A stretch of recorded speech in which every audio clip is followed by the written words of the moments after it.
Your voice.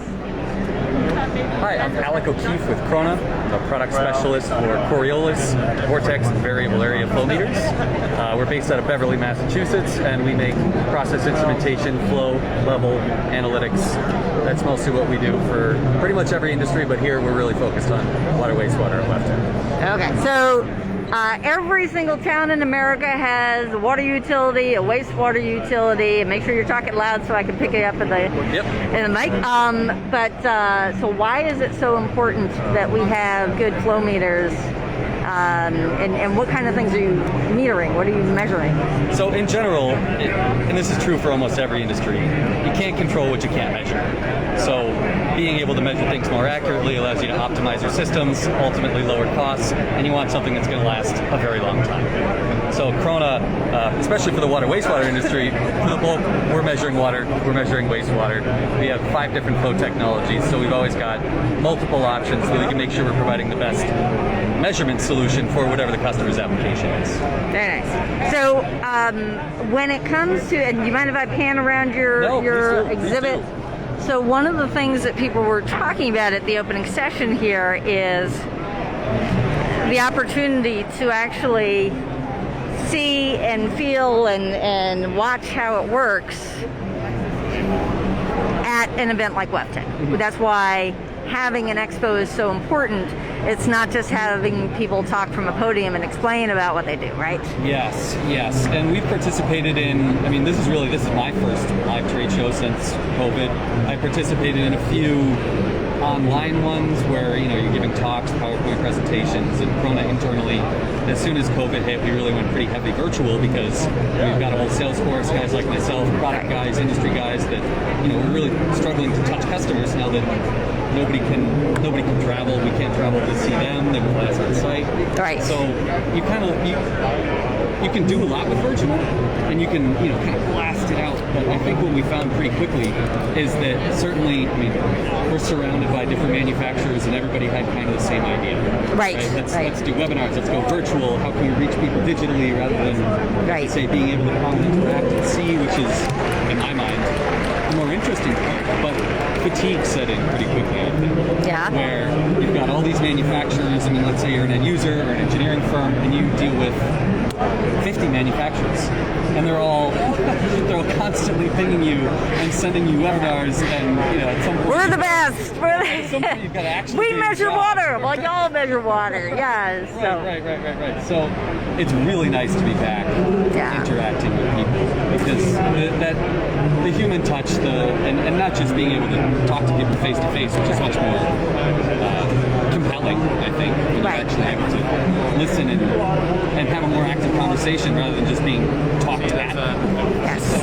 Well, and that's the thing. I think especially with stuff like this, people aren't just buying the technology.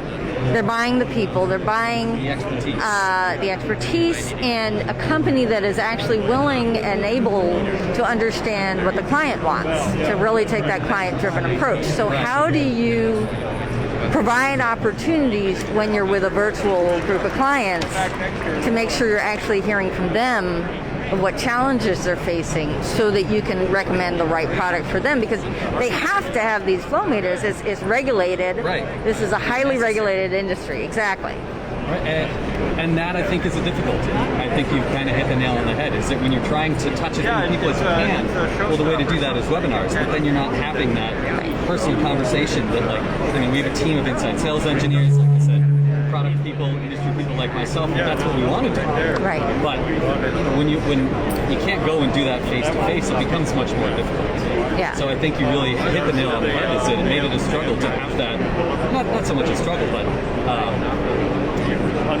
there's not very many good virtual ways to do that in mass. When you're not traveling, and customers and engineering firms are getting kind of burnt out with the webinars. Right.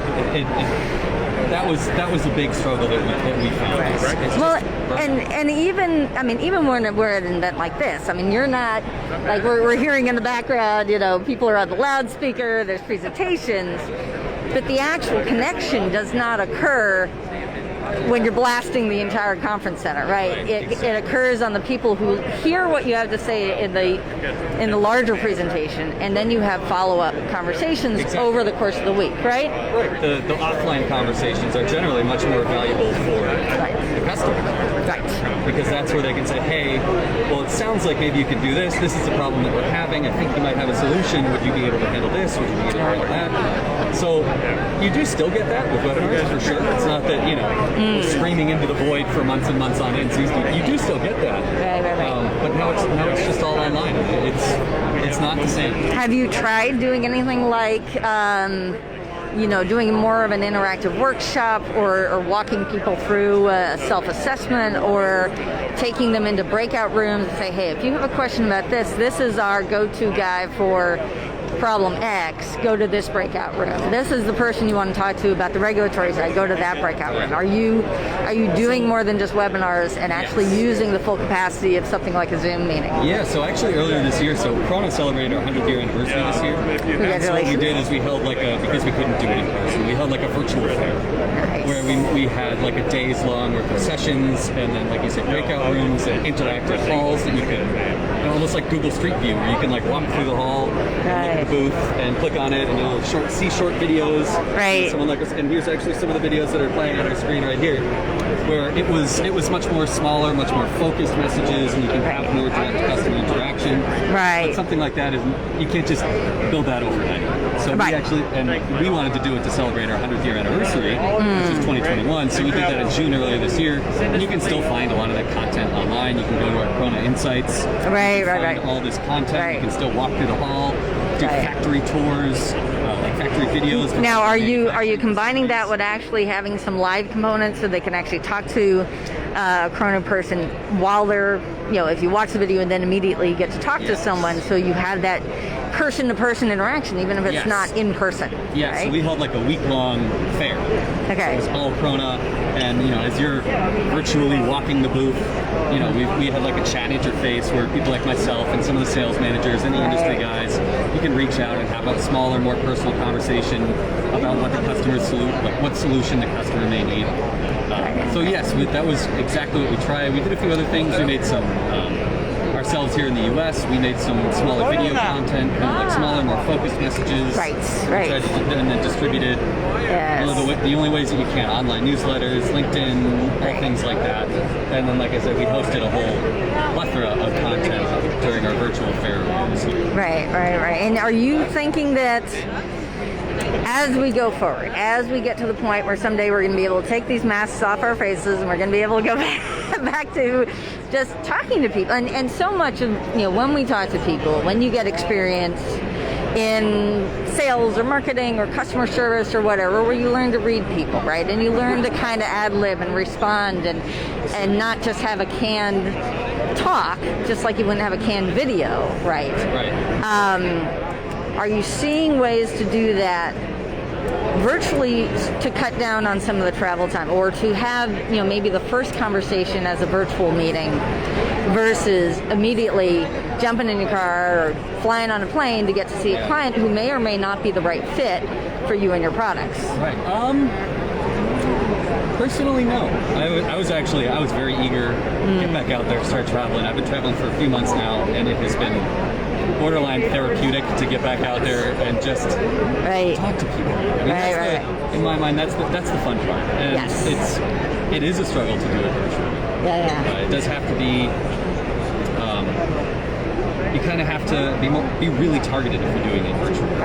And especially when you're trying to talk to new clients, and you might not know someone at this treatment plan. The only way to do that sometimes is to get in the car, is to hop on a plane, is to have that in-person interaction. So in terms of staying in touch with and continuing to develop relationships that we've had for years and years and years, yes, that's certainly still possible. But when you're really trying to go out there and trying to find someone new, recruit customers. Are you finding better ways to use the internet to find who that new person is, to do the research, to invite them in to watch a video, and then, hey, if you want more information, click here?